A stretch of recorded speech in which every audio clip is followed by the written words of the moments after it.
नमस्कार दोस्तों, मेरा नाम है हेमंत तिवारी। जैसा कि आप सभी को पता है, अभी एमपी कांस्टेबल परीक्षा चल रही है और उसमें लगभग 3 या 4 क्वेश्चन भारतीय रिजर्व बैंक से पूछे जा रहे हैं। तो उसी से संबंधित आज एक वीडियो आपके सामने लाया जा रहा है। सबसे पहले हम बात करते हैं आरबीआई की पृष्ठभूमि पर। आरबीआई कैसे बना? सबसे पहले 1921 में ब्रिटिशर्स ने इंपीरियल बैंक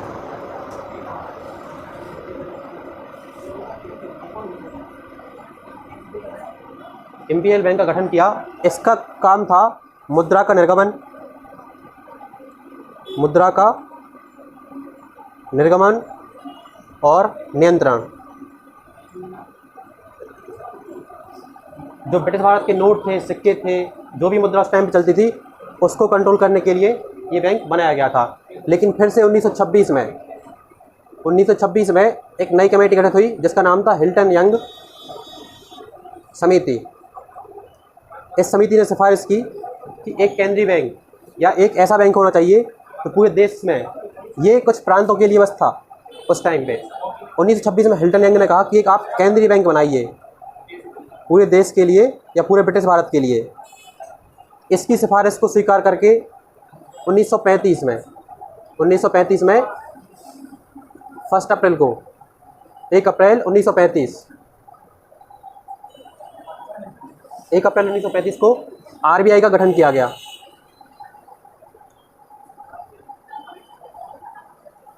वहीं पे अगर बात करें तो मुंबई में इसका मुख्यालय स्थापना के तुरंत बाद नहीं बनाया गया था। इसका मुख्यालय 1937 में बन पाया था मुंबई में, जो कि आज भी मुंबई में ही है इसका हेडक्वार्टर, पहली चीज़। और फिर जब भारत आज़ाद हुआ तो 1 जनवरी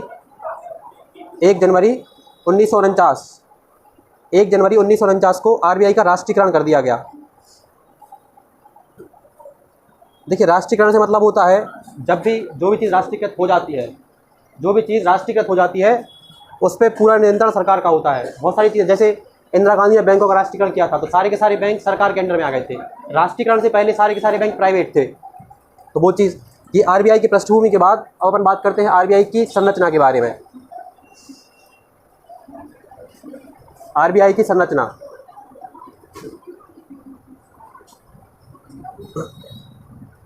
देखिए आरबीआई की संरचना में सबसे पहले तो एक गवर्नर होता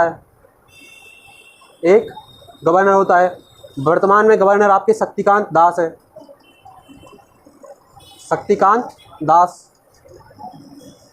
गवर्नर पूरे आरबीआई का चीफ होता है, अध्यक्ष होता है, एक प्रकार से कह सकते हैं। इसके साथ साथ 4 डिप्टी गवर्नर होते हैं। 4 डिप्टी गवर्नर। तो वर्तमान में जो 4 डिप्टी गवर्नर है वो है सोमनाथन जे, टी रवि, राजेश्वर राव और एमडी पात्रा। ये आपके 4 डेप्यूटी गवर्नर हैं भारतीय रिजर्व बैंक के। इसके अलावा इसमें 4 सदस्य होते हैं, वो स्थानीय बोर्ड से, और 10 सदस्यों की नियुक्ति भारत सरकार द्वारा स्वयं की जाती है इसमें। इसके अलावा एक और सदस्य होता है इसमें जो कि वित्त मंत्रालय नियुक्त करता है, जिसकी नियुक्ति कौन करता है? वित्त मंत्रालय। तो वित्त मंत्रालय द्वारा ये सदस्य सामान्यतः या हमेशा वित्त सचिव ही हुआ करता है। तो ये सचिव कौन हो गया? वित्त सचिव। इस प्रकार से आरबीआई में कितने सदस्य हो गए? 1, 4, 5, 10, 15, 4, 19 और 1, 20। तो आरबीआई एक 20 सदस्यीय निकाय है। इसकी मेन बॉडी में 20 सदस्य होते हैं आरबीआई की। अब हम बात करते हैं आरबीआई के कार्यों के बारे में। सबसे पहले तो आरबीआई कार्य सरकार के बैंक के रूप में, उसके बाद बैंकों के बैंक के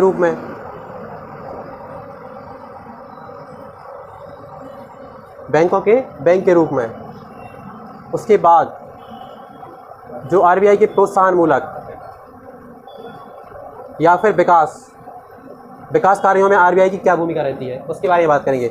सरकार के बैंक के रूप में आरबीआई केंद्र सरकार और राज्य सरकार, केंद्र सरकार और भारत की राज्य सरकार दोनों के खाते मैनेज करता है। कैसे? जैसे किसी को भी लोन देना है केंद्र सरकार को या राज्य सरकार को, तो आरबीआई ही देता है। तो दोनों के खाते आरबीआई में होते हैं और ऋण आरबीआई से ही मिलता है दोनों को। परामर्श, आरबीआई ही सरकार को आर्थिक नीतियों पर परामर्श देती है, जैसे बजट के समय पर या फिर योजनाओं में वित्तीय आवंटन के समय पर, उस टाइम पर।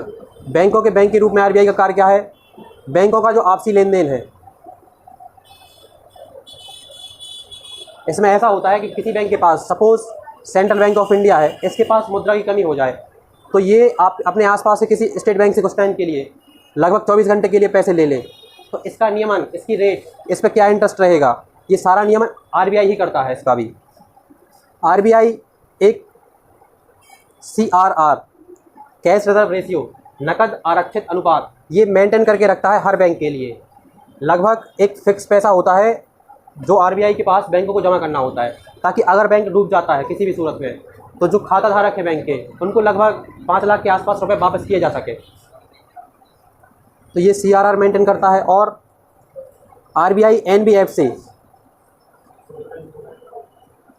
नॉन बैंकिंग फाइनेंसिंग कंपनीज, जैसे कि मुथूट, आदित्य बिरला,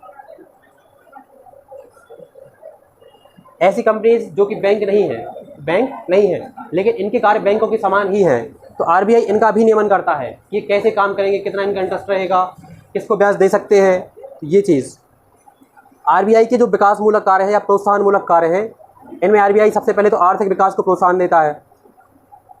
आर्थिक विकास,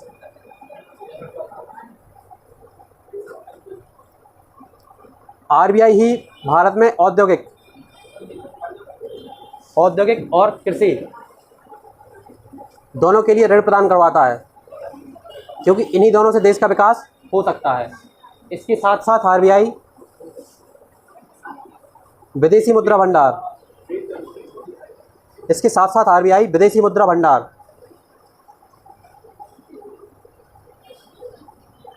आरबीआई विदेशी मुद्रा भंडार का भी नियमन करता है। सारा का सारा विदेशी पूंजी जो आपके पास आती है डॉलर में या किसी भी चीज़ में, युआन में, वो सारा का सारा आरबीआई के पास ही जमा होता है। आरबीआई विदेशों में अपने खाते खोल सकता है, आरबीआई विदेशी बैंकों में अपना खाता खोल सकता है, और विदेशी बैंक आरबीआई में अपना खाता खोल सकते हैं विदेशी पूंजी के आदान प्रदान के लिए। इसके अलावा आरबीआई कुछ रेट्स तय करके रखता है जिनसे आपका बाजार कंट्रोल होता है। और आरबीआई का एक और कार्य है मुद्रास्फीति का नियंत्रण। इसमें क्या होता है, जब वस्तुओं की कीमत मुद्रा से ज़्यादा हो जाती है, कह सकते हैं कि महंगाई जब बढ़ जाती है, तब आरबीआई भी उसको कंट्रोल कर सकता है। जैसे बाजार में मुद्रा कम कर दी जाए तो मुद्रास्फीति नियंत्रित हो सकती है।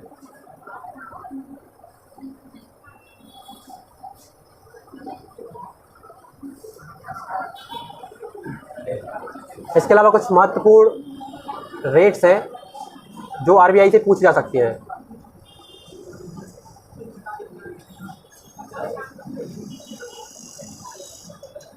सबसे पहले बात करते हैं रेपो रेट की। रेपो रेट वह रेट होती है जिस पर बैंक आरबीआई से पैसे उधार लेते हैं।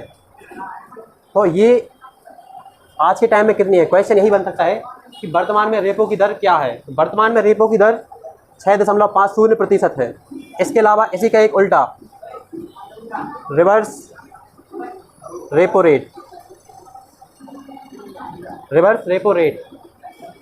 रेट में कभी कभी आरबीआई बैंकों से पैसा उधार लेता है कुछ समय के लिए, अल्पकाल के लिए, तो उसकी ब्याज दर कितनी है। तो वर्तमान में रिवर्स रेपो रेट 3.35% है।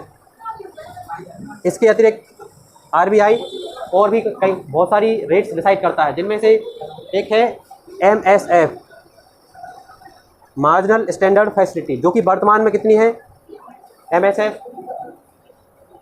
6.75%। ये तीन रेट्स बहुत इंपॉर्टेंट है। और इसके साथ साथ एक और चौथी रेट, बैंक रेट। ये वह दर है जिस पर बैंक सामान्य लोगों को ऋण प्रदान करता है। सामान्य लोगों को ऋण प्रदान करता है। आरबीआई सारे के सारे लोन्स को कंट्रोल कर सकता है। जैसे अगर रेट बढ़ा दी जाए तो लोन कम लिए जाएंगे क्योंकि ब्याज ज़्यादा लगेगा, और अगर रेट कम कर दी जाए तो लोन ज़्यादा लिए जाएंगे क्योंकि ब्याज कम देना पड़ेगा लोगों के लिए। तो वर्तमान में बैंक रेट है आपकी 5.15%। धन्यवाद। इसके अलावा आप लोग एक नाम और याद रख सकते हैं, वित्त सचिव, जो अपन ने संरचना में पढ़ा था। वित्त सचिव वर्तमान में भारत के वित्त सचिव हैं टीवी सोमनाथन।